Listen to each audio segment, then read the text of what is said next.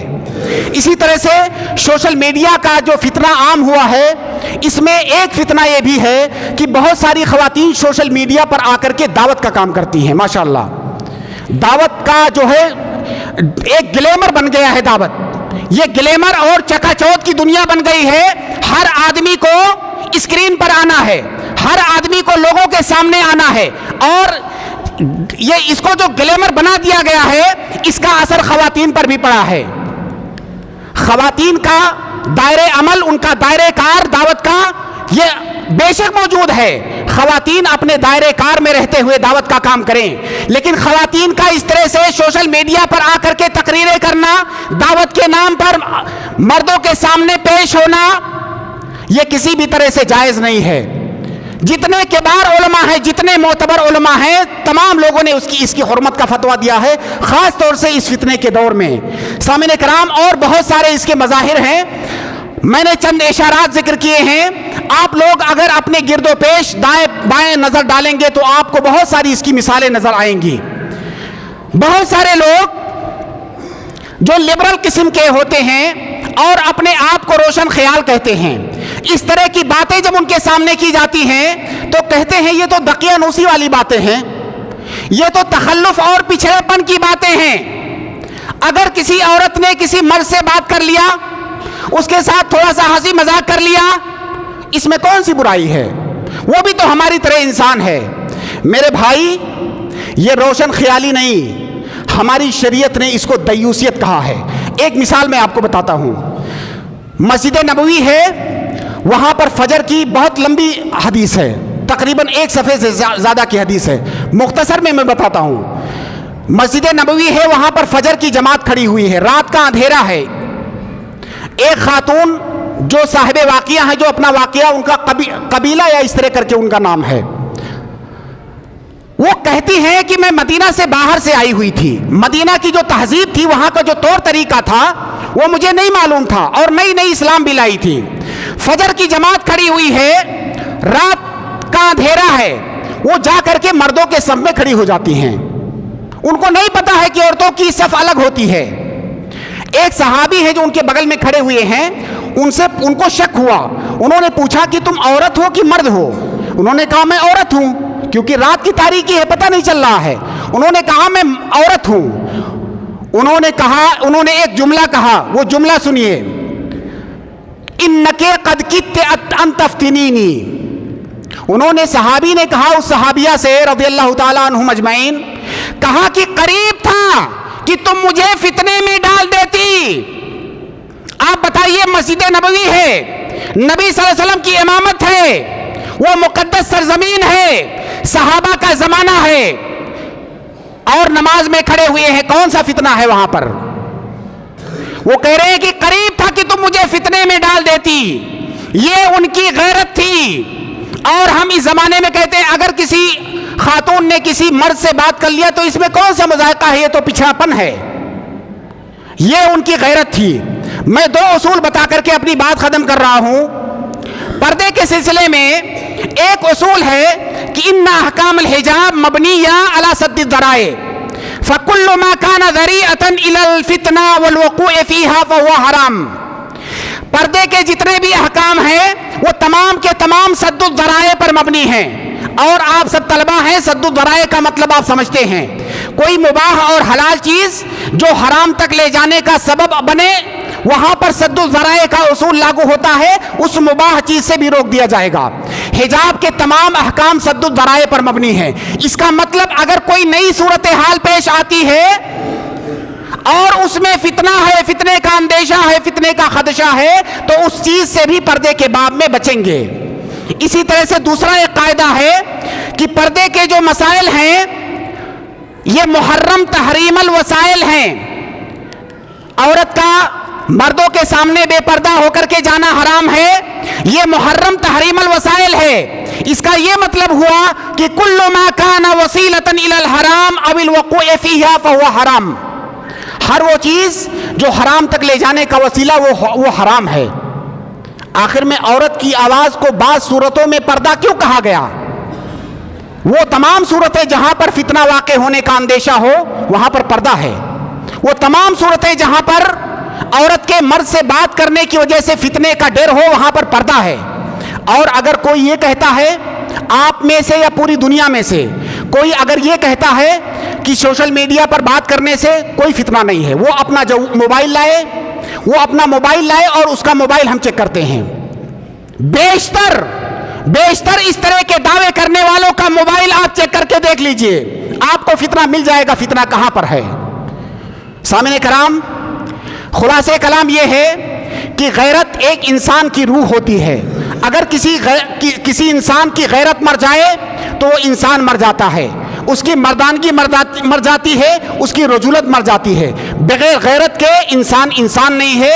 اور اسی لیے اتنا زور دیا ہے ہماری شریعت. پردے کے جتنے تمام مسائل ہیں یہ تمام کے تمام اسی غیرت مندی کی وجہ سے ہیں.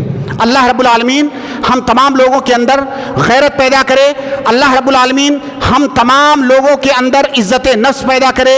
اللہ رب العالمین ہم تمام لوگوں کو اپنے گھر کی اور دوسرے گھر کی خواتین کی حفاظت کی توفیق عطا فرمائے. وآخر دعوانا ان الحمد للہ رب العالمین.